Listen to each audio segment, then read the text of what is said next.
بسم الله الحمد لله والصلاة والسلام على رسول الله وعلى آله وصحبه ومن والاه أما بعد السلام عليكم ورحمة الله اللهم اشرح لي صدري ويسر لي أمري واحلل عقدة من لساني يفقه قولي اللهم علمنا ما ينفعنا وانفعنا بما علمتنا وزدنا علما آمين.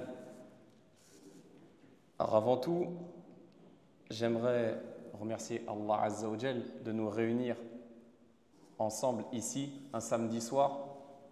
C'est toujours un moment d'émotion pour moi le samedi soir parce que je le répète à chaque fois ici et ailleurs.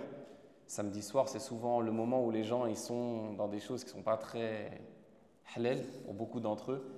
Mais nous, Allah subhanahu wa ta'ala, il a choisi de nous réunir dans le meilleur des endroits, une de ses maisons, la mosquée de Massy, que je remercie au passage de renouveler pour le renouvellement de sa confiance à chaque fois. Ils m'autorisent, ils me font l'honneur de m'inviter à chaque fois que je reviens en France. Qu'Allah les récompense, qu'Allah vous récompense tous d'être venus ici. Et j'espère qu'ensemble, en ce samedi soir, on va méditer un petit peu sur l'adoration d'Allah subhanahu wa ta'ala. C'est le sujet qui a été choisi par la mosquée de Massy.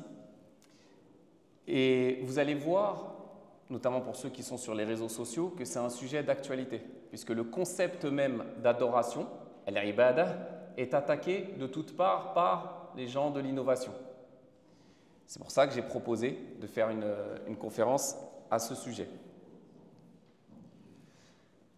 Alors, comme d'habitude, je vais présenter un plan rapide de ce qu'on va faire ce soir. Petite parenthèse, s'il y en a certains d'entre vous qui font des conférences, ou qui sont amenés à faire des conférences, ou qui seront dans le futur amenés à faire une conférence, quand vous présentez une conférence, pensez, peu importe le sujet, pensez toujours à introduire votre sujet en faisant une présentation du plan. C'est un petit truc astuce, je vous donne comme ça. Parce que souvent, les gens ils rentrent même dans une khutbah, on peut le faire. Ils rentrent dans le sujet comme ça. Faites une petite présentation, un plan. Donc, il y aura toujours, comme dans toutes mes conférences, une longue introduction. Parce que la qualité du sujet dépend, entre autres, de la qualité de l'introduction. Donc, une longue introduction. Ensuite, on va parler des piliers de l'ibadah, les piliers de l'adoration d'Allah subhanahu wa ta'ala. Ensuite, on va parler des dangers liés à ces piliers.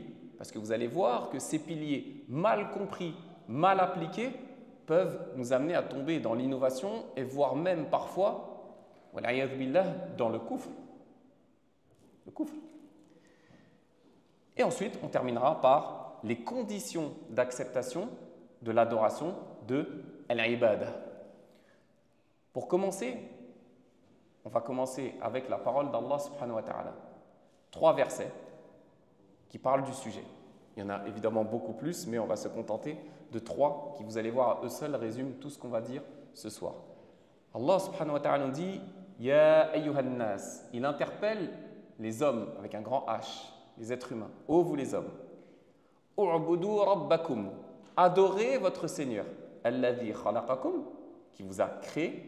« Walladhina min qablikum » ainsi que ceux qui vous ont précédés. « La'allakum tattaqun » ainsi atteindrez-vous, entre guillemets, la piété. Dans un autre verset, Allah Azza wa Jalla nous dit وَلَقَدْ بَعَثْنَا فِي كُلِّ أُمَّةٍ رَسُولًا Nous avons envoyé dans chaque communauté un messager. Pourquoi faire? Pour dire quoi? أَنِ اعْبُدُوا اللَّهِ Pour ordonner aux gens d'adorer Allah subhanahu wa ta'ala seul et sans associé. وَاجْتَنِبُوا الطَّاغُوتِ Et parallèlement à ça, de vous éloigner de ce qu'on appelle at-taghut. Taghut, c'est un nom, comme Ibn al-Qayyim l'a défini, qui regroupe tout ce qui peut être adoré en dehors d'Allah subhanahu wa ta'ala. Un caillou, une statue, un être humain. C'est ça, taghut. Donc les messagers ont été envoyés pour ordonner aux gens d'adorer Allah Azza wa Jal seul et de s'éloigner du taghut, tout ce qui peut être adoré en dehors d'Allah subhanahu wa ta'ala. Dans un 3e verset, Allah subhanahu wa ta'ala nous dit وَمَا أَرْسَلْنَا مِن قَبْلِكَ مِن رَسُولٍ Nous n'avons pas envoyé de messager avant toi, إِلَّا نُوحِي إِلَيْهِ sans lui avoir révélé أَنَّهُ لَا إِلَهَ إِلَّا أَنَا فَاعْبُدُونِ بِمَعْنَى فَاعْبُدُونِ Sans que nous ne lui ayons révélé cette parole, il n'y a de divinité digne d'être adorée que moi. C'est Allah subhanahu wa ta'ala qui parle. Que moi, adorez-moi donc. فَاعْبُدُونِ بِمَعْنَى فَاعْبُدُونِ Adorez-moi. Quand on ouvre le mushaf, vous voyez le mushaf que vous avez tous chez vous ou là dans la mosquée. Quand vous ouvrez ce mushaf, qu'est-ce que vous allez trouver? La première parole que vous allez trouver, c'est Bismillahirrahmanirrahim. Au nom d'Allah, le clément, le miséricordieux. Donc déjà, on sait qu'Allah Azza wa Jal introduit sa parole en se présentant par une de ses sifat qui est le fait qu'il est clément et miséricordieux. Ça annonce déjà beaucoup de choses qui vont venir dans le Coran. Mais quand vous prenez ce mushaf et que vous le feuilletez comme ça, vous commencez par le début, dans l'ordre des sourates telles qu'elles sont maintenant. Quel est le premier ordre? Amr. Awwalul amr. Ja'a fil Qur'an. Quel est le premier ordre qu'Allah Azza wa Jal nous a donné dans le Coran? Quand on prend le mushaf au début. Si je vous pose la question, c'est que c'est hyper facile. Et que tout le monde doit le savoir, même si vous ne connaissez pas le Surat Al-Baqarah par cœur. Pourquoi c'est facile? Parce que je viens de le citer il y a quelques secondes. U'budu rabbakum. Ya ayyuhan nas, ô vous les gens, u'budu rabbakum. C'est le premier ordre qui vient dans le Coran. La première chose qu'Allah, il y en a plein des ordres dans le Coran, des awamir, il y en a plein dans le Coran. Le premier qu'on trouve quand on commence le mushaf, c'est quoi? U'budu rabbakum. Adorez votre Seigneur. Allahu Akbar. Et d'ailleurs, remarquez que la première interdiction, il y en a plein des nawahi dans le Coran, des interdictions. Quelle est la première interdiction qui vient dans le mushaf? L'interdiction du shirk, effectivement. فَلَا تَجْعَلُوا لِلَّهِ أَنْدَادًا وَأَنْتُمْ تَعْلَمُونَ. Ne donnez pas des équivalents, des égaux à Allah Azza wa Jal, alors que vous savez qu'il n'en a pas. Vous voyez ou pas? Premier ordre qui vient dans le Coran, adorer Allah subhanahu wa ta'ala. Première interdiction qui vient dans le Coran, n'adorez rien ni personne en dehors d'Allah subhanahu wa ta'ala. Et l'adoration d'Allah Azza wa Jal, on va définir, j'y viens. Al-ibada, c'est l'objectif de l'être humain sur terre. Allah subhanahu wa ta'ala a envoyé des messagers, on l'a vu précédemment dans les versets. Il a envoyé des messagers pour nous rappeler ça, parce que l'être humain il a tendance à oublier pourquoi il a été créé. Je n'ai créé les djinns et les hommes que pour qu'ils m'adorent. On a oublié ça. C'est notre rôle sur terre, adorer Allah subhanahu wa ta'ala. Vous voyez l'importance du sujet.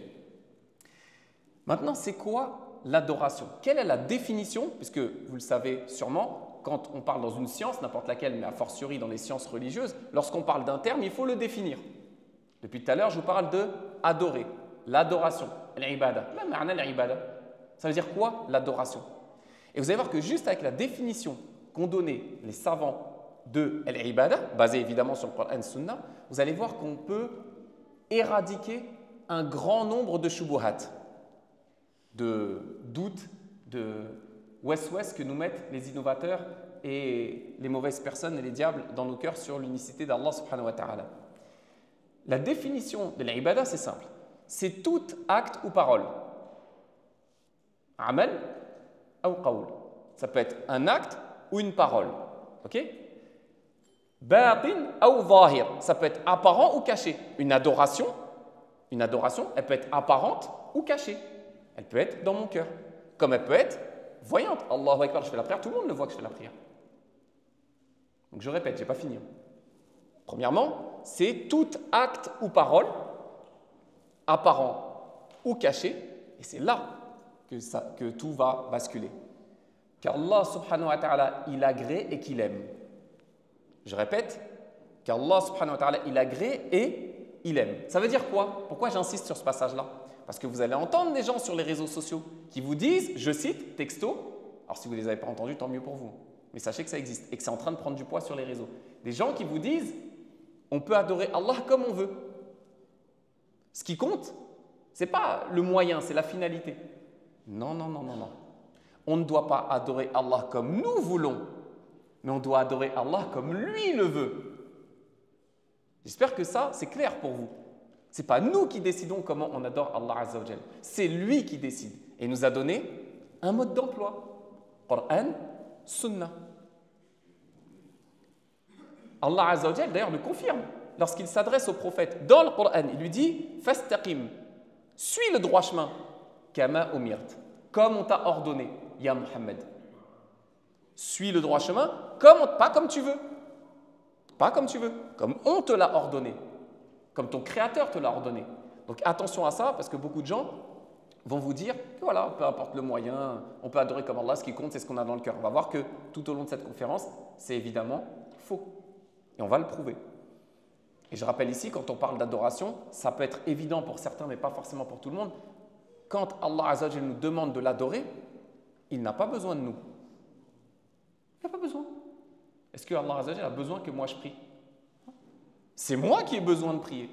C'est moi qui ai besoin d'Allah Azza wa Jalla. Et ça, il faut qu'on s'en rappelle. Ya ayyuhan nas, ô vous les gens, antumul fuqara ila Allah. C'est vous qui avez besoin d'Allah. Wallahu al-ghaniyyul hamid. Et Allah est celui qui se dispense de toutes choses, le riche par excellence, qui se dispense de toutes choses, y compris de notre adoration. L'ibada, l'adoration d'Allah subhanahu wa ta'ala, elle a plusieurs origines, plusieurs sources. Elle vient avant tout du cœur. C'est là le point de départ de l'adoration d'Allah subhanahu wa ta'ala. Je répète, on l'a dit tout à l'heure, une adoration, l'adoration d'Allah, c'est quoi? C'est acte ou parole, apparent ou caché, qu'Allah aime et agrée. Donc toute adoration, elle va émaner forcément d'une source. Cette source-là, premièrement, c'est al-qalb, le cœur, premièrement. Deuxièmement, al-lisan, la langue. Exemple, quand on prononce la shahada, quand on récite le Coran, quand on fait du dhikr, tout ça, c'est une ibada, c'est une adoration qui se fait avec quoi? Qui provient d'où? De la langue, évidemment, qui a comme source, encore une fois, le cœur. Al-amr bil ma'ruf, wa-nahy 'anil munkar, ordonner le bien, interdire le mal, ça vient d'où ça? Ça vient du cœur, oui, certes, mais ça se manifeste comment? Par la langue. Et on a évidemment, comme source d'adoration, le cœur, la langue, mais pas que, ce serait trop facile sinon. Il y a les membres, jawarih. Quand tu fais la prière, c'est avec tes membres. Quand tu fais le hajj, les kilomètres et les kilomètres que le hajj y fait, que les hujjaj y font, tout ça, c'est des actes de quoi? Des membres. Donc le cœur, la langue et les membres. C'est ça l'origine de toute adoration. Et ça, on le tire d'où? Je vous ai dit, on n'invente rien. Coran, Sunnah. Dans le hadith rapporté par Al-Bukhari Muslim, que vous connaissez, je pense, quasiment tous ici. Le prophète, sallallahu alayhi wa sallam, dans un autre hadith, on prend juste le passage qui nous concerne ici, nous dit « Ala wa inna fil jasadi mudra » Dans le corps de l'être humain, il y a un morceau de chair. Un morceau de chair. « Idha salahat, salaha al-jasadu kulluh » Lorsque ce morceau de chair, il est sain, il est pur, qu'est-ce qui va se passer? Tout le corps, les membres, vont être purs. C'est-à-dire que les actions qui vont en ressortir seront bonnes, seront pures. Tu as un cœur pur, tes actions seront bonnes. Mais à l'inverse, idha fasadat, si jamais ce morceau de chair, il est corrompu, fasad al-jasadu kulluh, tout le corps sera corrompu. Et donc, les membres seront corrompus, et donc les actions seront corrompues. Ala wa hiya al-qalb. Et le prophète, sallallahu alayhi wa sallam, nous dit évidemment, ce morceau de chair, c'est quoi? C'est le cœur. Donc on voit bien que tout vient de là. Et si on veut avoir des membres, une adoration des membres qui soit saine, qui soit bonne, il faut déjà à la base que le cœur soit bon. Une adoration d'ailleurs, elle peut être physique, on l'a vu, hein, une prière, ça peut être aussi pécunier. Une adoration, elle peut être maliya, ibadatun maliya. Zakat. Zakat, c'est une ibada maliya. Prière, c'est une ibada physique. Jasadiya. Par contre, ça peut être les deux en même temps. Le hajj, c'est pécunier ou physique? Ah, c'est les deux. Ça coûte 15 000 € le hajj quand même, enfin, en moyenne. Et c'est aussi physique. Vous voyez ou pas? Ça peut être les deux en même temps. Et je rebondis sur une règle juridique. Ceux qui ont fait le séminaire, vous connaissez, d'accord? Je rebondis sur une règle juridique qui est très intéressante dans le domaine de la ibada, c'est que, vous voyez les habitudes qu'on a au quotidien? Sortir se balader dehors, faire une sieste, prendre une douche. Vous voyez ça là? C'est des habitudes qu'on a. Ça peut se transformer en ibada. Une simple habitude qu'on a, comme faire une sieste ou prendre une douche, peut se transformer en ibada. Comment? Bi quwwatin niyya, par la force de la niyya, la puissance de la niyya. Allah Azza wa Jalla, par sa miséricorde, il nous a accordé ce moyen extraordinaire de transformer une habitude en adoration, juste par la niyya. Exemple, je prends une douche pour prendre soin du corps qu'Allah subhanahu wa ta'ala m'a donné. L'hygiène, c'est très important en islam. Je mets cette niyya là. Je fais une sieste. Vous voyez l'été quand Aïcha est à minuit là. Je fais une sieste après l'Asr par exemple. Pas d'interdiction, de réprobation de faire des siestes après l'Asr. Hein. Je ne sais pas d'où ça sort ce truc là. Je me souviens, les gens me posent cette question, est-ce qu'on a le droit de faire une sieste après l'Asr? Jusqu'à preuve du contraire, oui. On fait une sieste, vous faites une sieste quand vous voulez, après l'Asr, etc. Pourquoi? Avec la niya de tenir jusqu'au soir pour l'Aïcha, de ne pas tomber KO. Eh bien, par cette sieste-là, vous êtes en adoration, vous allez prendre des hasanats. Même en dormant, vous prenez des hasanats. Et je sors d'où ça? Je ne sors pas de ma tête, évidemment, sinon jetez-moi des cailloux. Mu'adh ibn Jabal, celui que le prophète sallallahu alayhi wa sallam a qualifié de plus savant dans le halal et dans le haram. Il disait « Amma ana, moi, anam wa aqum ». Des fois je dors, des fois je ne dors pas. Il alterne entre sommeil et éveil. « Fa'ahtasibu nawmati kama ahtasibu qawmati ». Il a dit « Je prends des hasanat », dans le sens du hadith. Je prends des hasanat quand je suis en état d'éveil, parce qu'il fait des bonnes actions. Il fait la prière, il fait des aumônes, il va visiter des malades, etc. Il dit même quand je dors, je prends des hasanat. Comment tu fais pour prendre des hasanat quand tu dors? Parce qu'il mettait la niya de devenir plus fort dans son adoration pendant qu'il dormait, avant de dormir. C'est-à-dire avant de dormir, mais la niya de se reposer pour pouvoir mieux adorer Allah subhanahu wa ta'ala au moment où il se réveille. Et juste en faisant ça, tu prends des hasanat. Vous voyez ou pas? Tu fais du sport, un sport halal évidemment. Tu fais du sport. Normalement, le sport, c'est ce qu'on appelle un acte mubah. C'est ni tu prends des hasanat, ni tu prends des sayyi'at. Tu sors te balader dehors, faire une balade dans une forêt. Tu prends ni hasanat, ni sayyi'at. Mais si tu mets la niya de faire du sport pour renforcer ton corps, prendre soin du corps qu'Allah t'a donné. Si tu vas faire une balade dans la forêt et tu mets la niya d'aller méditer sur la création d'Allah, cette simple habitude se transforme en quoi? En ibadah, en acte que Allah il aime parce que tu vas méditer sur la création. Tu regardes les arbres, tu dis Allah, comment tu as créé ça? Les animaux, les oiseaux, etc., etc. Vous voyez ou pas? Une simple habitude devient une ibadah lorsqu'on a la niya. Et ça, petite parenthèse, ça ne demande aucun effort. Et l'ibadah, ce n'est pas forcément fatigant. Oui, c'est vrai que faire les 5 prières, c'est fatigant, ça demande un certain rythme, surtout l'été en France, hein, c'est compliqué. Mais il y a des ibadats qui ne demandent aucun effort. Ibn al-Qayyim, il dit il y a une ibadah qui ne demande aucun effort, qui est illimitée en temps et en lieu. Vous savez, c'est quoi? C'est quoi d'ailleurs? Une ibadah, elle ne demande aucun effort. Zéro. Dhikr. Dhikr. Tu es dans ton lit, dhikr. Tu es dans ta voiture, dans les bouchons, dhikr. Ça coûte rien du tout. C'est gratuit, aucun effort. Et ça, c'est une ibadah. Une ibadah, ce n'est pas forcément quelque chose de fatigant. Ça, c'était mon introduction. Elle est longue, comme d'habitude. Ceux qui connaissent, vous savez. On va rentrer dans les piliers de l'adoration, l'ibadah. Pour bien comprendre que, encore une fois, le fil conducteur de ce que je suis en train de vous dire depuis tout à l'heure, c'est qu'on n'adore pas Allah comme on veut. On n'adore pas comme on veut, mais comme lui veut. Donc les piliers de l'adoration, c'est un sujet qui est très très important. Et à ma connaissance, personne n'en a mieux parlé que Ibn al-Qayyim al-Jawziyya. Ibn al-Qayyim, il dit une phrase, elle est incroyable. Il dit « Al-qalb fi sayrihi ila Allah bi manzilati at-ta'ir ». Il va comparer entre le cœur, l'adoration du cœur, il va comparer ça avec un oiseau. L'adoration, c'est comme un oiseau en vérité. Il dit « Fal-mahabba ra'suhu ». L'amour, c'est la tête de l'oiseau. Vous imaginez un oiseau, sa tête, c'est l'amour d'Allah subhanahu wa ta'ala. C'est une métaphore, majaz. Wal khawf wal raja janahah. Et ces deux ailes, il y en a une, c'est l'espoir en la miséricorde d'Allah, et l'autre, c'est la crainte d'Allah. Vous avez sa tête, c'est l'amour. Vous avez une aile, c'est la crainte d'Allah. Et vous avez une autre aile, c'est l'espoir en sa miséricorde.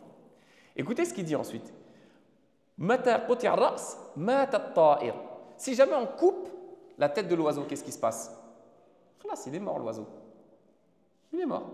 Si tu enlèves dans ta ibada l'amour d'Allah, ta ibada elle est morte. Et il dit et si on enlève une aile, une des deux ailes, ou a fortiori si on enlève les deux ailes, la crainte d'Allah et son espoir, l'espoir en sa miséricorde. Il dit du coup l'oiseau, tu lui enlèves ses ailes, il ne peut plus voler. Et ça devient une proie facile pour un chasseur ou pour un carnassier qui voudrait le manger. Vous voyez la métaphore? On va l'expliquer, hein, s'il n'est pas assez clair pour vous. On va l'expliquer. Premier pilier de l'adoration d'Allah subhanahu wa ta'ala, al-mahabba, l'amour d'Allah subhanahu wa ta'ala. On doit œuvrer. Pourquoi vous œuvrez? Pourquoi vous êtes là en ce moment? Pourquoi vous êtes venu à la mosquée? Assister à une conférence, c'est une ibada. Mais avant ça, il y avait une ibada bien plus grande. C'était la salat al-Isha. Pourquoi vous êtes venu là? Parce que vous avez dans votre cœur l'amour d'Allah subhanahu wa ta'ala. C'est ça qui vous a amené ici. Et c'est ça qui m'a amené moi ici. Allah subhanahu wa ta'ala, lorsqu'il parle de l'amour, il dit « Walladhina amanu ashaddu hubban lillah » Ceux qui sont croyants sont les plus ardents dans l'amour d'Allah. Ceux qui aiment le plus Allah. Si on veut savoir, est-ce qu'on aime vraiment Allah? Posez-vous la question. Qui vous aimez le plus dans votre vie? Est-ce que Allah passe avant tout? Ou bien est-ce que c'est un influenceur, un chanteur, un rappeur, un footballeur ou je ne sais quoi? Malheureusement, certaines personnes ont mis à pied d'égalité avec Allah Azza wa Jal d'autres choses, d'autres personnes. On aime des rappeurs, on aime des influenceurs, comme on aime Allah, voire même des fois plus qu'Allah Azza wa Jal, puisque tu suis un influenceur dans ce qui est haram, mais tu ne suis pas Allah subhanahu wa ta'ala dans ce qui te demande de faire qui est halal, obligatoire.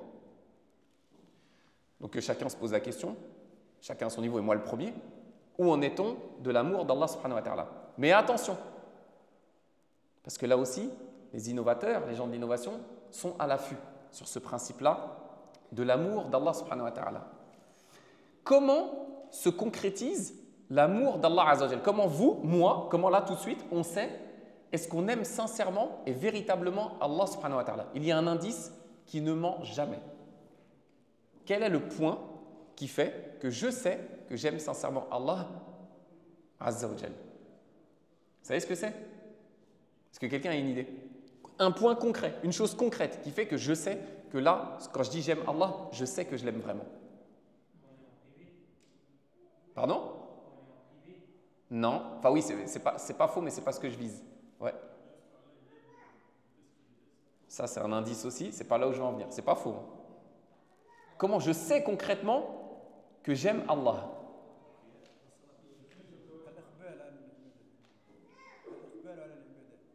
Là. Ittiba'un Nabi sallallahu alayhi wa sallam. Le suivi du prophète. Celui qui aime Allah doit suivre le prophète sallallahu alayhi wa sallam. Si on suit le prophète, c'est qu'on aime Allah. Pourquoi? C'est pas moi qui le dis.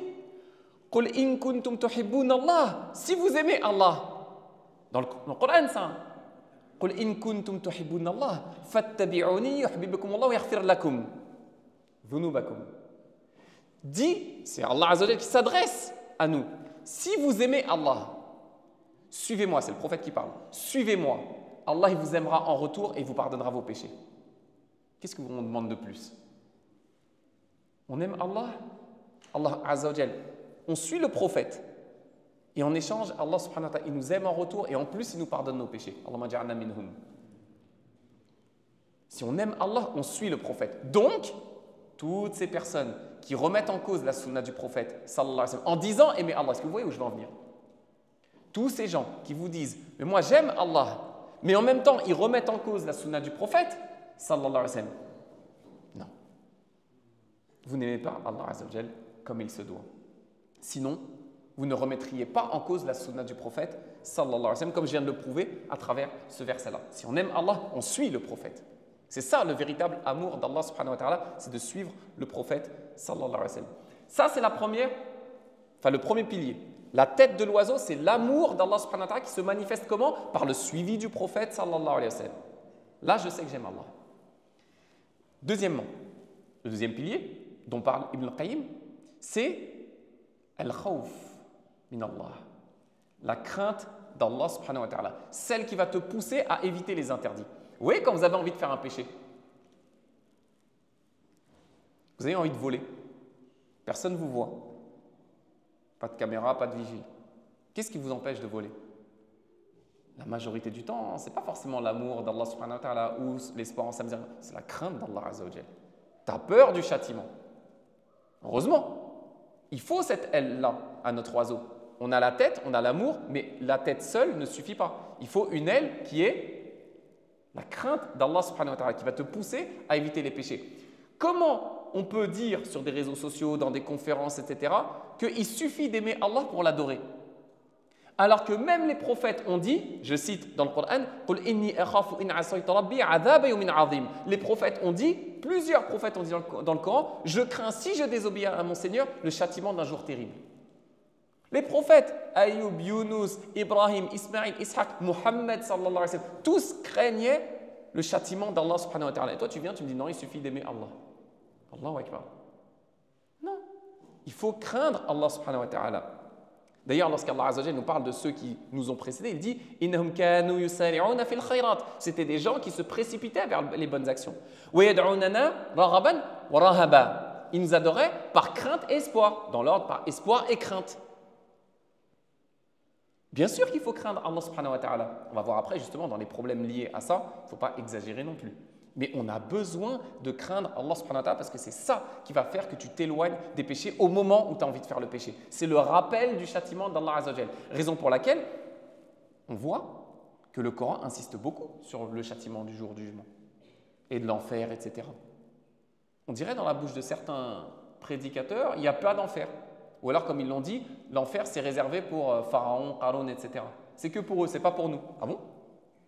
Tu as un laissez-passer pour le paradis. Tu as un pacte avec Allah qui ne va pas te mettre en enfer. Moi, j'en ai pas en tout cas. J'aimerais bien, mais j'en ai pas.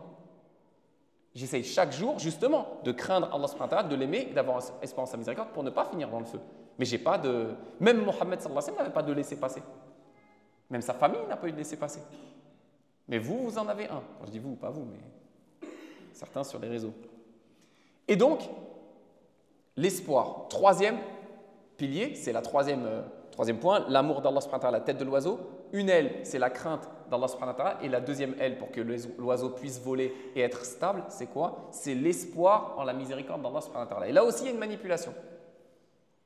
On va vous dire partout que Allah, il est Ghafur Rahim. C'est faux ou pas? Encore heureux que ce soit vrai. Alhamdulillah, c'est vrai qu'Allah, il est Ghafur Rahim. Mais ce qu'ils oublient de vous dire, c'est que certes, Allah est Ghafur Rahim, mais il est aussi Shadid al-Iqab, dur en châtiment. Il est aussi dur en châtiment. Donc il faut avoir l'espoir en la miséricorde d'Allah subhanahu wa ta'ala. Mais c'est quoi Ar-Raja, le véritable espoir? C'est un espoir qui te pousse à agir. C'est pas rester dans ton canapé et dire c'est bon, je fais rien, je prie pas. C'est pas à peine que je prie, de toute façon, j'aime Allah dans mon cœur. J'ai la tête de l'oiseau. C'est pas là, j'aime Allah dans mon cœur. Je prie pas. Mais de toute façon, Allah, il est Ghafur Rahim. Ça marche vraiment comme ça, vous pensez? Évidemment que non. Il faut que cet espoir en la miséricorde d'Allah subhanahu wa ta'ala que tu as dans ton cœur, cette fameuse aile, te pousse à agir, à prier, à donner ta zakat, à jeûner, à faire le hajj si possible, et les bonnes actions, etc. Et à t'éloigner des mauvaises actions. C'est ça le véritable raja. Ce n'est pas un espoir vain. Je suis dans mon canapé et j'attends que Allah me pardonne, je fais tous les péchés du monde, mais j'arrête pas de me répéter à moi-même et de répéter aux autres. De toute façon, il n'y a qu'Allah qui peut me juger et Allah, il est pardonneur et miséricordieux. Oui, il est pardonneur et miséricordieux, mais envers ceux qui ont agi, pas envers ceux qui n'ont rien fait. Et regardez, Allah subhanahu wa ta'ala, lorsqu'il nous parle de ça, Ar-Raja dans le Coran, il y a plusieurs versets, mais notamment un.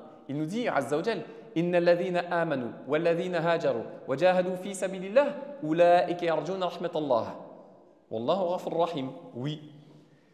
Allah nous dit, ceux qui ont cru, alladhina amanu, qui ont fait la hijra, à l'époque du prophète sallallahu alayhi wa sallam, peut-être maintenant, ceux qui ont fait la hijra, qui ont lutté corps et biens pour Allah subhanahu wa ta'ala, fi sabilillah. Ceux-là sont ceux qui espèrent la miséricorde d'Allah. Ah, ils ont fait des choses, hein. Et ensuite, Allah subhanahu wa ta'ala termine en disant, Allah, il est pardonneur et miséricordieux. Mais vous avez vu, il y a des choses avant. Ils n'ont pas dit, on attend la miséricorde d'Allah. Non, ils ont cru, ils ont dit qu'ils ont cru, ils ont montré qu'ils ont cru, ils ont prouvé qu'ils ont cru, ils ont fait la hijra, ils ont donné corps et biens, fi sabilillah. Eux, ils peuvent se permettre d'espérer la miséricorde d'Allah. Mais toi, si tu restes dans ton canapé, ou moi, si je reste dans mon canapé à rien faire, comment je peux prétendre obtenir la miséricorde d'Allah subhanahu wa ta'ala? Vous voyez comment dans ce verset-là, l'espoir Allah Azza wa Jal est conditionné aux œuvres. On œuvre et on espère. Là, oui, effectivement. Et regardez, Allah subhanahu wa ta'ala, il réunit ces trois piliers de l'adoration dans un seul verset. Certains mufassiroun disent que ce verset-là que je vais vous citer, que peut-être vous connaissez, il parle d'un compagnon en particulier. Je ne vais pas vous dire qui c'est d'ailleurs. S'il y en a un qui sait, vous me direz. Allah Azza wa Jalla nous dit Amman huwa qanitun ana al-layli sajidan wa qa'ima yahdharu al-akhirah wa yarju rahmata rabbih qul hal yastawi alladhina ya'lamuna wal ladhina la ya'lamun innama yatadhakkaru ulul albab.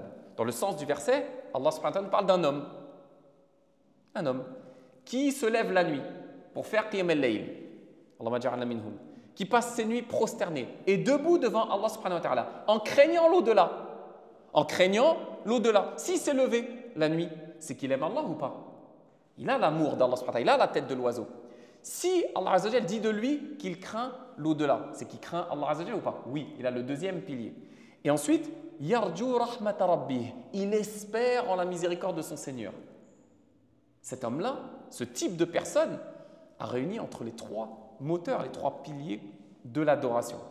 Et ne peut se rappeler que celui qui réfléchit nous dit Allah azza wa jal. Qui c'est l'homme dans ce verset-là? Qui a une idée? C'est un compagnon, évidemment. C'est pas Abou Bakr, je vous aide. Moi, j'aurais dit Abou Bakr direct. Hein. Bah, c'est pas Omar non plus. Par élimination, bon, bah, c'est Uthman. Oui, c'est Uthman ibn Affan. Certains disent que c'est Uthman ibn Affan dont Allah azza wa jal parle dans ce verset. Mais évidemment, le verset n'est pas restreint à lui. C'est toute personne qui suit ce chemin-là, de se lever la nuit, de faire Qiyam al-Layl, poussé par l'amour d'Allah subhanahu wa ta'ala, poussé par la crainte de son châtiment et poussé par l'espoir qu'on a en sa miséricorde de nous pardonner nos péchés durant cette nuit où on aura fait Qiyam al-Layl. Et notez que dans ce verset-là, les personnes comme Uthman réunissent aussi entre l'apparent et le caché. On a dit une ibada depuis tout à l'heure, c'est quoi? En définition, on avait dit c'est un acte ou une parole qu'Allah azza wa jal aime et agrée et qui peut être soit apparent, soit caché. Eh bien, quand on se lève la nuit et qu'on fait Qiyam al-Layl, en vérité, on a aussi réuni entre l'apparent et le caché. L'apparent, c'est compris.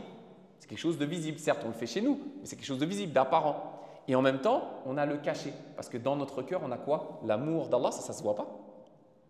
On a la crainte d'Allah, ça ne se voit pas non plus. Et on a l'espoir en sa miséricorde, ça ne se voit pas non plus. Par contre, la prière, ça se voit. Ta femme, elle peut te voir en train de faire Qiyam al-Layl. D'ailleurs, c'est mieux qu'elle te voit, comme ça, elle prie avec toi. Maintenant, on a vu les trois piliers de l'adoration. Je répète encore une fois, ce n'est pas pour être redondant, mais c'est juste pour que ça rentre dans vos têtes, si ce n'est pas déjà dans vos têtes. L'amour d'Allah azza wa jal, premier pilier. Deuxième, la crainte d'Allah azza wa jal. Et troisième, l'espoir en sa miséricorde. Et vous allez voir que mal compris, ces piliers-là peuvent, comme je l'ai dit en introduction, nous mener à des égarements très très graves qui peuvent mener soit à l'innovation au minimum, soit au kufr, à sortir de l'islam. C'est pour ça qu'il faut bien comprendre ce concept de pilier. Le premier danger, c'est des gens, et c'est ce qui est très visible sur les réseaux sociaux, des gens qui concentreraient leur adoration d'Allah azza wa jal que par amour, uniquement par amour. Il n'y a pas la crainte et l'espoir, il n'y a que l'amour d'Allah subhanahu wa ta'ala. Vous savez, c'est ceux qui vous disent j'ai pas besoin de prier moi. Pourquoi tu n'as pas besoin de prier? Parce que j'aime Allah dans mon cœur. Vous l'avez entendu celle-là? C'est très très commun. Donc, je dis, moi j'aime Allah dans mon cœur. Tu n'es pas dans mon cœur, tu ne sais pas. Mais si tu aimais Allah, tu prierais. Hein. Il y a un contresens dans la phrase. J'aime Allah mais je ne prie pas. Ce n'est pas possible. Ce n'est pas possible. Donc, une personne qui dirait, moi j'aime Allah, mais je n'ai pas la crainte de son châtiment, je n'ai pas l'espoir en sa miséricorde, ça ne sert à rien. Juste j'ai l'amour d'Allah subhanahu wa ta'ala, est-ce que ça suffit? Non. Et ça va mener à quoi? C'est quoi le danger? Adorer Allah azza wa jal par amour seul, sans les deux autres ailes, donc c'est l'oiseau qui n'a pas les ailes. Hein. Qu'est-ce qui se passe? Ça va mener au délaissement des actions. Je répète, adorer Allah subhanahu wa ta'ala uniquement par amour mène la personne à progressivement, voire totalement, délaisser les bonnes actions. C'est pour ça que je vous ai dit que souvent ces gens-là qui sont dans le soi-disant uniquement amour d'Allah subhanahu wa ta'ala, tu lui demandes est-ce qu'il prie, il va te dire non. Pourquoi? Parce que sa vision de la aqidah est mauvaise. Il n'a pas compris qu'adorer Allah subhanahu wa ta'ala, ce n'est pas que par amour. C'est par amour, oui, et par crainte et par espoir. Donc attention à ça. C'est de là que viennent certains des égarements qu'on voit partout en ce moment. Vous savez, l'idéologie que j'appelle Tupac, vous connaissez ça? L'idéologie Tupac, il n'y a que Allah qui peut juger. C'est ça. Ces gens qui prétendent uniquement adorer Allah azza wa jal par amour. Et ça, je l'ai encore entendu il y a une semaine dans une vidéo qui a fait des milliers et des milliers de vues sur Insta. Quelqu'un qui vient, je ne sais pas si vous connaissez, je ne cite jamais les noms. Il vient, il dit l'adoration, elle est basée uniquement sur l'amour d'Allah. Et le châtiment, tout ça, c'est pour les autres, comme je l'ai dit tout à l'heure. C'est pour Pharaon, c'est pour Qarun, c'est pas pour nous. Ok. Deuxièmement, par contre, l'autre extrême. Si on adore Allah subhanahu wa ta'ala que par crainte, on oublie l'amour d'Allah subhanahu wa ta'ala, on oublie l'espoir en sa miséricorde, on n'est que sur sa crainte. Ça va avoir une conséquence terrible qui est le désespoir de la miséricorde d'Allah. Tu vas dire de toute façon, je suis fichu. Ça ne sert à rien que je prie, ça sert à rien. De toute façon, je suis dans les péchés, je suis fichu, je vais finir en enfer. Et donc, tu vas délaisser, au final, les actions. Tu vas désespérer de la miséricorde d'Allah. Comme l'a dit Ibn Qayyim, pour revenir sur lui, Ibn Qayyim il disait, pire que le péché que tu commets, il y a le fait de désespérer de la miséricorde d'Allah. Pire que le péché que tu as fait, le fait de désespérer de la miséricorde d'Allah subhanahu wa ta'ala. Pourquoi? Parce que Allah Azza wa Jalla nous dit dans le Coran, قُلْ يَا عِبَادِيَ الَّذِينَ أَسْرَفُوا عَلَىٰ أَنفُسِهِمْ. Dis, ô vous les gens qui avez commis des excès envers votre propre personne, envers vos propres personnes. Vous avez commis des péchés, on a commis des péchés. On est tous visés par ce verset-là. Allah Azza wa Jalla s'adresse à nous. Il nous dit, ô vous qui avez commis des péchés. Je tends l'oreille parce que je suis concerné. La taqnatu min rahmatillah. Ne désespérez pas de la miséricorde d'Allah Azza wa Jalla. Inna Allah yaghfiru dhunuba jami'a, innahu huwal ghafurur rahim. Car Allah pardonne tous les péchés. Il est certes celui qui pardonne et qui est miséricordieux. Donc, on ne doit pas désespérer de la miséricorde d'Allah. Mais si on est concentré que sur la crainte, au bout d'un moment, on va désespérer de la miséricorde d'Allah subhanahu wa ta'ala et on va tomber dans cet autre extrême qui est l'opposé du premier.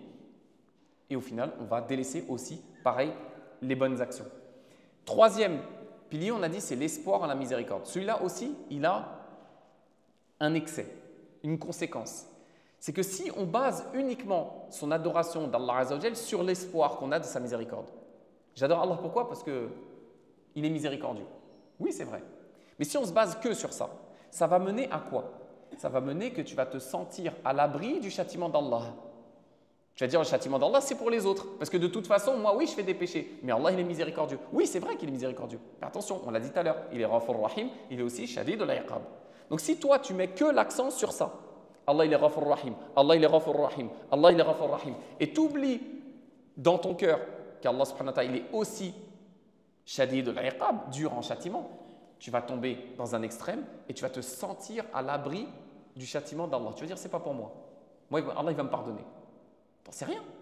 On espère, mais on n'est pas sûr. Allah, il fait ce qu'il veut. Et il est juste.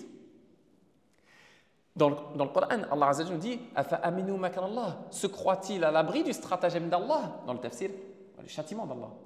Se croit-il à l'abri du stratagème d'Allah? Fala ya'manu makr Allah illa al-qawm al-khasirun. Ne se pense à l'abri du stratagème, c'est-à-dire du châtiment d'Allah que les gens qui sont perdus. Qu'Allah nous en préserve. Si tu penses, tu es sûr que tu ne vas pas être châtié. Mais qui es-tu? Même le prophète, sallallahu alayhi wa sallam, il pleurait parce qu'il avait peur. Et toi, tu dis non, moi je sais qu'Allah il va me pardonner. Je sais qu'Allah il est Ghafur Rahim. Oui, c'est vrai, mais tu n'as aucune garantie qu'il te pardonne. Tu peux que espérer et, comme on l'a dit tout à l'heure, faire les causes tous les jours pour obtenir son pardon. Vous savez, ceux qui sont dans cette idéologie d'espoir sans limite, d'espoir non cadré, d'espoir uniquement en la miséricorde d'Allah subhanahu wa ta'ala. Ils aiment bien certains textes. Le texte qu'ils préfèrent, ou qu'elles préfèrent, c'est le hadith de la prostituée. Vous connaissez celui-là? Dans une version, ce n'est pas une prostituée, dans une version, c'est un homme. Une prostituée qui a été pardonnée de ses péchés. Pourquoi? Parce qu'elle a abreuvé un chien. Vous connaissez ce hadith-là? Il est magnifique, ce hadith-là. C'est-à-dire que ça donne beaucoup d'espoir. On peut déduire beaucoup de choses de ce hadith-là. Par la bienfaisance envers un animal, on peut obtenir le pardon d'Allah Azza wa Jalla. Il est magnifique ce hadith. Mais si on le sort de son contexte, ça veut dire quoi? Vraiment, j'extrapole. Une personne pourrait dire, je fais tous les péchés du monde et puis je vais nourrir un chien et c'est bon. Allah, il m'a pardonné. Et vous voyez ces gens-là qui utilisent ce hadith-là. Le hadith est vrai. Je ne conteste pas le hadith. Il est authentique, ce n'est pas le problème. Mais regardez ce hadith-là. Bizarrement, dans la bouche de ces personnes qui essayent de vous attirer dans cet extrême de Morji'a, parce que disons-le, c'est des néo-Morji'a, qui essayent de vous attirer là-dedans, dans cette secte, est-ce qu'ils vous citent le hadith inverse? Parce que oui, on a un hadith authentique d'un homme ou d'une femme qui a été pardonné, donc qui ira, Inch'Allah, au paradis, parce qu'il ou elle a donné à boire à un chien. Mais on a le hadith inverse. On a une femme qui a été mise en enfer, pourquoi? Parce qu'elle avait maltraité un chat. Elle lui a empêché, elle lui a pas donné à manger. Ça, ils ne le disent jamais. Vous voyez, vous avez compris la manipulation. Alors que nous, on vous cite les deux. On vous cite attention, juste en maltraitant un chien ou un chat ou n'importe quel animal, tu peux finir en enfer. Mais juste en faisant du bien à un animal, tu peux aussi obtenir le pardon d'Allah subhanahu wa ta'ala. Et là, on a les deux ailes. Vous comprenez ou pas? Là, on a les deux ailes. Ni on vous cite qu'un hadith, ni l'autre. Maintenant, la question que se sont posées les savants. Est-ce que les deux ailes, elles doivent être à 50-50 ou pas? Ou est-ce qu'il y a une aile, donc l'espoir et la crainte? Est-ce que les deux ailes, elles doivent être à 50-50? C'est-à-dire, dans mon cœur, je dois avoir 50% de crainte d'Allah et 50% d'espoir en sa miséricorde. Ou bien est-ce qu'il y en a une qui est plus forte que l'autre? Il faut qu'il y en ait un qui soit arjah min al-ukhra. Il n'y a pas de réponse, hein. Les savants, ils ont divergé là-dessus. Et je vais vous donner une conclusion à laquelle je suis arrivé. Vous avez un premier groupe de savants, Al-Ghazali mentionne ça notamment dans l'Ihya, qui dit c'est du 50-50. Dans ton cœur, tu dois avoir moitié espoir en Allah Azza wa Jal, en sa miséricorde, et moitié la crainte de son châtiment. 50%, 50%. D'autres savants, comme Nawawi par exemple, mentionnent non. Il y a un côté qui doit prédominer l'autre. C'est le khawf, la crainte d'Allah Azza wa Jal. Les deux avis se valent. D'après mes modestes études sur le sujet, pour faire rapide, je dirais qu'en vérité, ni l'un ni l'autre n'est forcément bon mutlaqan. Je m'explique. Quand on regarde dans les hadiths du prophète, sallallahu alayhi wa sallam, on voit que parfois, dans certains cas, le prophète a fait prévaloir al-raja. Exemple, al-muhtadar. Le muhtadar, c'est la personne qui est en train de mourir. Vous avez quelqu'un dans votre famille qui est en train de mourir. Est-ce que c'est le moment de venir lui dire « Oh là, tu vas finir en enfer, tu as vu tous les péchés que tu as fait ?» Non. Le prophète, sallallahu alayhi wa sallam, qu'est-ce qu'il a dit? Il a dit quelqu'un qui est muhtadar, qui est en train de mourir, faites prévaloir sur lui ar-raja, l'espoir en la miséricorde d'Allah pour qu'il meure sur une bonne opinion d'Allah subhanahu wa ta'ala. C'est un exemple de cas où ar-raja doit être prépondérant. Arjah. Voilà, pour qu'il meure sur husnul dhann. Par contre, il y a des cas où les savants disent al-khawf doit être arjah. Par exemple, à un moment, dans une société, à un endroit où intashara al-fasad, dans une société où le désordre, le haram est répandu. Là, ils disent quoi les savants? Là, dans ce cas-là, il faut plus de khawf min Allah. Il faut insister sur ça. Et c'est quoi le dalil de ça? C'est quoi la preuve? Regardez le début de la révélation du Coran. Quand le prophète sallallahu alayhi wa sallam était à Mecca, prenez les premières sourates qui ont été révélées, qui correspondent à peu près, grossièrement, aux dernières sourates que vous avez trouvées dans le Mus'haf. Les premières sourates qui ont été révélées sont les dernières que vous trouvez dans le Mus'haf, les petites. Mufassal, on appelle ça. Vous voyez ces sourates-là? Amusez-vous, entre guillemets, ce n'est pas le bon terme. Cherchez combien de fois Allah subhanahu wa ta'ala parle de l'enfer. Vous allez trouver beaucoup, je ne vais pas faire, je ne vais pas compter. Vous allez trouver énormément de fois où Allah subhanahu wa ta'ala parle de menaces et d'enfer dans les premières sourates qui ont été révélées. Pourquoi? Les savants ils disent. Parce que c'est le début de la révélation. Le prophète sallallahu alayhi wa sallam a été envoyé à des Quraysh qui étaient noyés dans le shirk, dans les grands péchés. La société était corrompue par le haram. Donc il fallait à ce moment-là un discours sévère. Basé sur quoi? Al-khawf min Allah. Et ensuite, plus d'espoir. Vous voyez ou pas? Donc de là, les savants ont dit, en fait, ça dépend de la situation. Et moi, je vais aller plus loin. Non seulement ça dépend de la situation, mais ça dépend des personnes. Il faut être, quand on fait da'wah, fin psychologue, comme l'était le prophète sallallahu alayhi wa sallam. Le prophète sallallahu alayhi wa sallam, il adaptait ses conseils, ses fatwas en fonction de la personne qu'il avait en face de lui. S'il voit que la personne, elle est forte, elle va lui dire « fiqh min layl ». Si elle voit qu'elle est faible, retiens ta langue, par exemple. Mauvais exemple, parce que Mourad était fort. Mais à certains compagnons, la tardab, voilà. La tardab, ne t'énerve pas. Ce compagnon, le prophète, sallallahu alayhi wa sallam, a vu qu'il était nerveux, qu'il avait une tendance à s'énerver vite. Qu'est-ce qu'il lui dit? La tardab. Il lui a pas dit va faire telle chose compliquée. Non, la tardab, ne t'énerve pas. Vous voyez, le prophète, sallallahu alayhi wa sallam, il adapte son discours en fonction de la personne qui est en face de lui. Eh bien, nous, on doit en faire de même. Si vous êtes en face d'une personne, vous devez réussir à sonder psychologiquement, est-ce que sur cette personne-là, c'est plus al-raja qui va marcher ou al-khawf? Ça dépend. Il y a des personnes, si vous voulez les amener à la prière, si vous lui dites, bon, tu es noyé dans les péchés, tu vends de la drogue, tu as déjà tué des gens, t'inquiète pas, Allah il est miséricordieux. Je vous garantis, pour avoir essayé pendant des années, ça ne marche pas souvent. Sur ces types de personnes-là qui, eux, déjà sont durs, ce n'est pas ce discours-là qui marche. Par contre, peut-être sur les sœurs, ça marche mieux. Par contre, sur les frères durs, qu'est-ce qui marche le mieux? Tu lui dis, Man tarakaha faqad kafar. Celui qui ne prie pas, c'est un kafir. Sans rentrer dans la divergence. Tu lui dis ça. Ça le réveille, ça le secoue.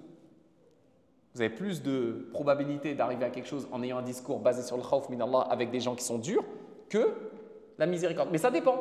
Encore une fois, ça dépend des époques, ça dépend des cas. Il y a des cas, il y a des gens qui sont très durs, il faut les avoir par raja. Et il y a des gens qui sont durs, il faut les avoir par le khawf min Allah. C'est à vous de jauger. Il n'y a pas de discours tout prêt. C'est pour ça que la da'wah requiert énormément de psychologie. On le voit dans la sunna du prophète, sallallahu alayhi wa sallam. Ensuite, dernier point, c'est les conditions d'acceptation de la ibada. Parce que depuis tout à l'heure, on parle de ibada, mais qui t'a dit que ta ibada elle était acceptée? Qui t'a dit que ma ibada elle était acceptée? Encore, on n'a pas de pacte signé vis-à-vis d'Allah, sûr et certain que c'est accepté ce qu'on fait. Je prie, j'ai espoir qu'Allah subhanahu wa ta'ala il accepte. Je crains qu'il rejette, mais je ne suis pas sûr qu'il accepte. Personne n'est sûr. La preuve, Ibrahim alayhi salam, quand il construisait la Kaaba, c'est Allah Azza wa Jal qui lui a donné l'ordre de construire la Kaaba avec son fils Ismaïl. Et quand il est en train de construire, qu'est-ce qu'il fait? Rabbana taqabbal minna. Ya Allah, accepte de nous. C'est-à-dire que même lui, il demande à Allah d'accepter. Mais il y a des gens de nos jours qui pensent que c'est un droit, c'est un dû. J'ai prié, Allah il va accepter. T'en sais rien. Tu sais pas ça. Mais effectivement, on ne faut pas tomber dans l'extrême de désespérer, comme on l'a dit tout à l'heure. Mais il faut se poser la question aussi. Est-ce que tout ce que je fais, Allah subhanahu wa ta'ala va l'accepter? Et en l'occurrence, il y a deux conditions pour qu'une œuvre soit acceptée. Deux. Et malheureusement, beaucoup, encore une fois, parmi les gens de l'innovation, se basent sur la première, qui est vraie. Mais si on la prend toute seule, c'est comme un bonhomme. Hein. Il faut deux jambes pour tenir debout. Tu enlèves une jambe, il ne tient pas debout. La première condition, c'est quoi? Al-ikhlas. Qu'on traduit en français, mauvaise traduction, j'aime pas cette traduction. La sincérité. Parce que sincère en français, c'est je dis la vérité. Là, dans la Aqidah, quand on parle de sincérité, c'est pas dire la vérité. Hein. La sincérité, c'est quoi? C'est faire la chose pour Allah Azza wa Jal seul, sans associé. Ça, c'est la première condition. De tout acte ou parole, hein, apparent ou caché.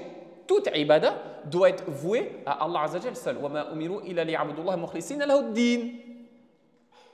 Nous ne leur avons ordonné que de vouer à Allah Azza wa Jal seul et sans associer le culte, l'adoration.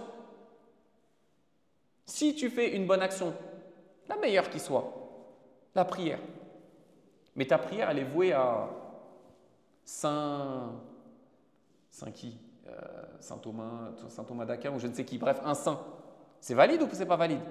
C'est pas valide, parce que tu as voué ta prière à autre qu'Allah. Donc la première condition c'est il faut qu'elle soit, cette ibada, vouée à Allah Azza wa Jal, seul et sans associé. Mais la question c'est, est-ce que ça suffit? Beaucoup de gens vont partir du principe, je vous le dis, hein, si vous ne le savez pas déjà, encore une fois, parce que vous avez déjà sûrement entendu, beaucoup de gens partent du principe que c'est bon. Allah il a accepté mon œuvre parce que je suis sincère dans mon cœur. J'ai voué l'acte à Allah subhanahu wa ta'ala. Ah, d'accord. Donc, selon eux, et malheureusement ce que je vais vous dire, c'est même pas une blague, hein, si je dis j'ai adoré Allah en priant, c'est bon. Mais j'ai adoré Allah en dansant. Mais j'ai voué mon acte à Allah seul. Hein. Mais j'ai prié en dansant. Allah, il accepte ça. Je suis sincère hein, dans mon cœur. Hein. J'adore Allah en dansant. Je prie en dansant. Vous les voyez, vous connaissez. Ça existe, hein. Je ne sors pas des trucs de ma tête. Il y a des gens qui pensent comme ça, jusqu'à maintenant, qui pensent adorer Allah subhanahu wa ta'ala en dansant. Pourquoi leur action, elle est rejetée? On ne va pas remettre en cause le fait qu'ils le font pour Allah. Je ne remets pas en cause ça. Moi, je ne suis pas dans leur cœur. S'ils me disent qu'ils le font pour Allah, je veux bien les croire. Je vous crois même sur parole. Je sais que vous le faites pour Allah. Mais pourquoi je peux affirmer que ça, c'est rejeté? Parce qu'il y a une deuxième condition à l'acceptation d'une œuvre. Ça ne suffit pas. L'intention, la niya, il faut que ce soit conforme au prophète, sallallahu alayhi wa sallam, ce qu'il nous a décrit, donné. Mutaba'atun nabi, sallallahu alayhi wa sallam, l'ittiba', le suivi du prophète, la conformité. Muafaqa, la conformité à ce que le prophète, sallallahu alayhi wa sallam, a décrété sur ordre d'Allah, a légiféré sur ordre d'Allah.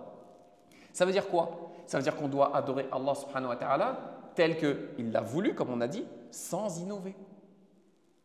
Sans innover. C'est quoi une innovation? Innovation, on ne va pas faire un cours sur l'innovation, mais rapidement, la meilleure définition que vous pourrez trouver, c'est celle de l'imam Shatibi, rahimahullah, dans un livre qui s'appelle Al-I'tisam. Je ne crois pas qu'il soit traduit en français. Tariqatun fi din muhtara'a. C'est une nouvelle chose dans la religion, dans l'adoration. C'est important, une innovation. Ça ne peut pas être un téléphone, une innovation, au sens islamique. Pourquoi mon téléphone ne peut pas constituer une innovation? Pourquoi je ne peux pas dire ça, mon téléphone, c'est une bid'a? Ils n'en avaient pas à l'époque du prophète, sallallahu alayhi wa sallam, ni à l'époque des compagnons, ni pendant des siècles. Mais pourquoi je ne peux pas dire ce téléphone, c'est une bid'a? Parce que la bid'a, comme il a dit Shatibi, c'est tariqatun fi din muhtara'a. Fi din, c'est dans la religion. Ça ne concerne pas les biens, les choses profanes. Le micro, la voiture, etc. Ça, ce n'est pas des innovations. C'est quelque chose dans la religion. Tudahi shar'iyya, par laquelle on va concurrencer ce qui est déjà légiféré. C'est ça une innovation. C'est quelque chose que tu vas faire pour concurrencer ce qui est déjà légiféré. Le prophète, sallallahu alayhi wa sallam, t'a légiféré comment adorer Allah, comment faire la prière. Takbiratul ihram, etc. C'est déjà légiféré. Pourquoi tu veux venir et inventer un truc qui n'existe pas, adorer Allah en dansant? Pourquoi? C'est déjà légiféré. C'est ce qu'a dit Al-Shatibi. Par laquelle cet acte, cette innovation, on va viser l'exagération dans l'adoration à Allah subhanahu wa ta'ala. Je donne un exemple. Et je l'ai vu de mes yeux. Une personne qui, quand elle prie, vous savez que dans chaque rakat, on fait combien de prosternations? 2. Là, tout le monde est d'accord sur ça. Là, je ne vous apprends rien, alhamdulillah. J'ai vu déjà une personne qui, dans sa prière, faisait 5, 6, 7, 8 prosternations dans sa prière, dans chaque rakat. Pourquoi tu fais ça? Bah, écoutez la logique. 2 c'est bien, 5 c'est mieux. Allahu Akbar. J'espère qu'il a été Majnoun, parce que s'il est Majnoun, au moins il n'aura pas à rendre des comptes. Mais le problème, c'est que j'en ai déjà vu d'autres qui pensent comme ça. Le prophète, sallallahu alayhi wa sallam, il a fait la prière. Les compagnons ont décrit. Combien il faisait de prosternations? 2. Est-ce qu'il a déjà fait plus? Non. 2 prosternations. Pourquoi toi tu viens, tu veux faire plus? Comme il a dit Shatibi, l'exagération. Tu veux faire mieux, plus que ce que le prophète il a fait. Sallallahu alayhi wa sallam. Est-ce que c'est possible de faire mieux que le prophète? Sallallahu alayhi wa sallam. Billahi alaykoum. Est-ce que c'est possible? Mustahil, impossible. Pourquoi tu veux rajouter des rakats, des je sais pas ou des façons d'adorer qui n'existent pas? Ça, c'est l'innovation. Donc, il faut vouer la chose à Allah subhanahu wa ta'ala, l'acte. Allah Azza wa Jal seul, sans associé. 2, il faut que ce soit conforme à ce que le prophète sallallahu alayhi wa sallam a légiféré, c'est-à-dire sans innovation. Le prophète sallallahu alayhi wa sallam nous en garde contre l'innovation. Man ahdatha fi amrina hadha ma laysa fihi fahuwa rad. Toute personne qui vient quelque chose de nouveau dans la religion, encore une fois, on parle de la religion, qui vient dans les adorations, qui n'ont pas été légiférées par le prophète sallallahu alayhi wa sallam, c'est rejeté. Tu peux danser autant que tu veux. Ce sera rejeté. Pourquoi? Parce que ce n'est pas conforme à ce que le prophète sallallahu alayhi wa sallam a fait. Le prophète n'a jamais adoré Allah subhanahu wa ta'ala en dansant ou en faisant des je ne sais pas quoi. Vous voulez adorer Allah subhanahu wa ta'ala? Faites vos ablutions. Faites 2 rakats la nuit, au milieu de la nuit. Et voilà, suivez ce que le prophète et les compagnons ont fait. Allah subhanahu wa ta'ala, je termine avec ça. Allah subhanahu wa ta'ala nous dit dans Surat Al-Mulk, Alladhi khalaqa al-maut wal-hayah liyabluwakum ayyukum ahsanu amala. Allah Azza wa Jalla nous rappelle qu'il a créé la mort et la vie pour nous éprouver et voir lequel d'entre nous ferait la meilleure des actions. Ahsanu amala, la meilleure des actions. Al-Fudayl ibn Iyad, rahimahullah, c'est un grand parmi les tabi'in. Est-ce que quelqu'un le connaît? Al-Fudayl ibn Iyad. Une anecdote sur lui, l'anecdote la plus connue. Non? Vous savez ce que c'est un bandit de grand chemin? Ces gens qui interceptaient les caravanes à l'époque, ils les dépouillaient. Des racketteurs, si vous préférez. C'était un bandit de grand chemin, connu. Il terrorisait les gens. Tu passes dans son quartier, il te rackette. Tu passes dans sa cité, il te rackette. Vous comprenez comme ça? C'est plus clair? Voilà. Il était comme ça, le Fudayl. Et un jour, subhanallah, il a entendu quelqu'un qui lisait le Coran et qui a dit « Alam ya'ani lilladhina amanu an takhsha'a qulubuhum li dhikrillah » N'est-il pas venu le moment pour que leur cœur se tranquillise à l'évocation d'Allah? Il a entendu, regardez la différence entre eux, les compagnons et les tabi'in et nous. Nous, on entend le Coran, c'est un bruit de fond. Je dis nous parce que je suis concerné, je ne suis pas meilleur que vous. C'est un bruit de fond. On le met comme ça et on parle, tu parles. Eux, les compagnons, comme Ibn Tufayl, Omar ibn Khattab. Omar, comment il s'est converti? Juste en entendant surat quoi? Taha. Il a entendu le début de surat Taha, il a pris une flèche dans le cœur. Il s'en est jamais remis. Parce que c'était des gens intelligents. Quand je parle d'intelligence, intelligence rationnelle et intelligence émotionnelle. Et ils comprenaient la profondeur du Coran. Omar, il lui a suffi un najm du Coran pour se convertir. Et plein de compagnons sont comme ça. Lui, el Fudayl, il a entendu ce verset-là. À la base, il dépouille les gens. Et il entend quelqu'un qui récite ça. Il l'a pris pour lui. Comme si Allah subhanahu wa ta'ala lui envoyait un message. Tu as fait tout ce haram, toute ta vie, tu as été dans le haram. Et il n'est pas temps que tu te réveilles. Il n'est pas temps qu'on se réveille. Et de enfin se soumettre à Allah subhanahu wa ta'ala. Il n'est jamais trop tard. El Fudayl, il faisait des choses que même nous, on n'a jamais fait. Tellement graves que même nous, on ne les a jamais fait. Mais il a entendu ça. Tauba instantanée. Ya Allah, j'ai entendu. Sami'na wa ata'na. J'ai entendu. J'ai compris le message. C'est fini. Je ne recommencerai plus jamais. Pourquoi je vous parle de lui?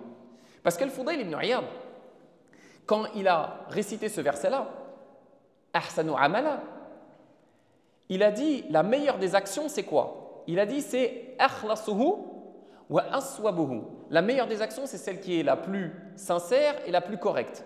Les gens, ils lui ont dit Ya Aba Ali, c'était sa kunya. Ma akhlasuhu wa aswabuhu. Ça veut dire quoi? Ma akhlasuhu wa aswabuhu, la plus sincère et la plus correcte.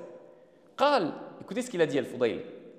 Innal amal, l'action, la bonne action, toute ibada, toute action.